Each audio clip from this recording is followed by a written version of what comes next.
Bonjour à tous, on commence ce tour de la presse sportive par l'une des informations de la soirée d'hier. Le Paris Saint-Germain n'a pas été sanctionné par l'UEFA dans le cadre du fair play financier.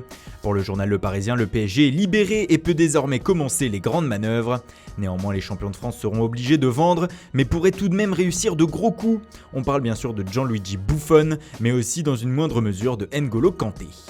Mais l'autre actualité de la journée d'hier, c'est bien sûr le limogeage à 2 jours de la Coupe du Monde du sélectionneur espagnol Julen Lopetegui. Le président de la fédération, Luis Rubiales, l'a annoncé hier en conférence de presse.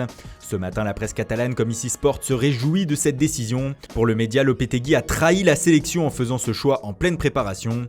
Même chose pour Mundo Deportivo qui indique que le nouvel entraîneur du Real a été foudroyé. On peut lire aussi un édito du journal catalan qui indique clairement que pour lui, le coupable de cette cacophonie, c'est Madrid. L'ancien international Xavi y est aussi allé de son avis sur la situation et c'est le Sun qui relaie ses propos ce matin. Pour lui, ce n'était pas le bon moment pour faire ce qu'a fait Lopetegui, c'était hâtif, inopportun et inutile pour le milieu de terrain. Du côté de la presse madrilène, on ne comprend pas trop ce limogeage. Marca montre une photo de Lopetegui quittant le centre d'entraînement des Espagnols. Il s'est dit très triste de cette décision. Cependant, le mondial aura lieu et l'Espagne s'est déjà trouvé un nouveau coach. Et il s'agit de l'ancien défenseur central du Real, Fernando Hierro. Dès sa première conférence de presse, il a appelé à l'union sacrée.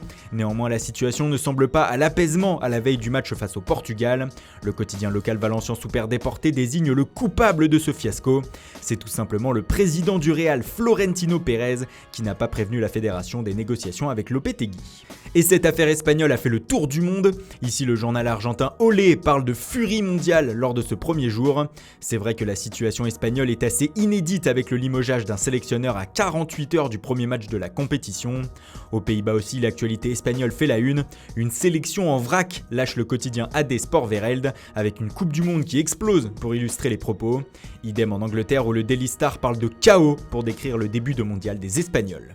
La Coupe du Monde justement qui commence aujourd'hui et partout dans le monde l'événement fait la une, même dans des pays qui ne participeront pas à cette grande fête du football.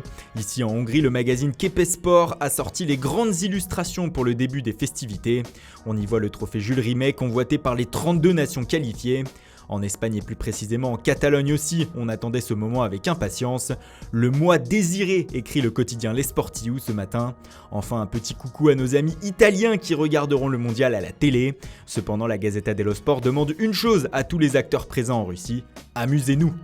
Bien sûr, la France aussi se réveille en mode Coupe du Monde. La Provence indique que le monde est foot aujourd'hui avec à 17h le coup d'envoi du premier match de cette compétition entre la Russie et l'Arabie Saoudite.